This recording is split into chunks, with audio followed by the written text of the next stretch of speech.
And this is where the only way of like truly changing, because you begin to look at yourself as like in a way like as the problem, and that's the only way to really develop.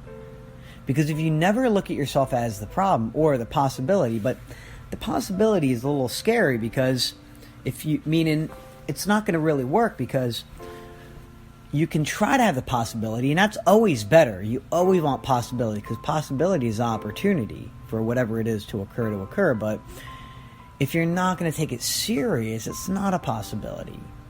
I mean, it's better than totally avoiding it all, I guess, because at least you have the word possibility you're even saying or thinking.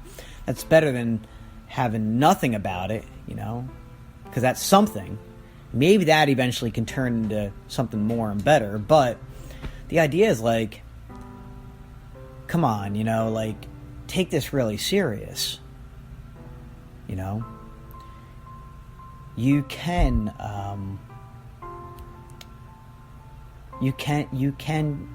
be honest. You can go against yourself.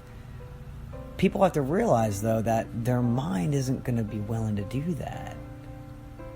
You see, it's like, it's really difficult to do that, or it's almost impossible. But it's not impossible. Almost. I say almost because it's like one of the most difficult things to do. What I'm asserting here is to go against your mind.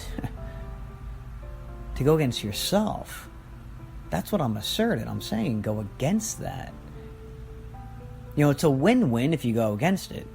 Meaning, if you're wrong, well, maybe you can continue trying to question yourself and catch yourself in moments to be more right, to be better, to be more capable. So it's helpful, right? And if you're right, well, good, right? So it's a win-win. You lose. You've got opportunity to have more consideration towards yourself of, maybe I'm wrong. And if you're right, well, you right there, you like take the next step towards like whatever you want to say is evolution towards your own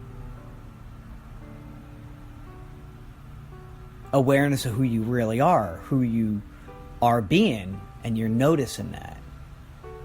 It's more awareness. You see, it all comes down to paying attention, and I'd like to say take it serious, because people can pay attention and not really care. People pay attention all the time to things they don't really care. I mean, think about all the things you do throughout a day.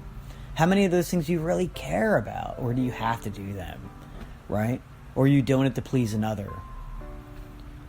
It doesn't necessarily mean you don't care at all about it, but what I'm saying to care is like, it really is meaningful in an emotional way, where there's like pleasant, loving, caring, those good feeling emotions that are occurring. And it just needs to be noticed that that is like the main contributable factor to paying attention. How can you really be absorbing or thinking or reflecting or trying to get something if you're only, number one, you're only paying attention to what you want to. Number two, and you're only paying attention to the way you want to, the how you're paying attention. And if you don't really care, you're not really invested.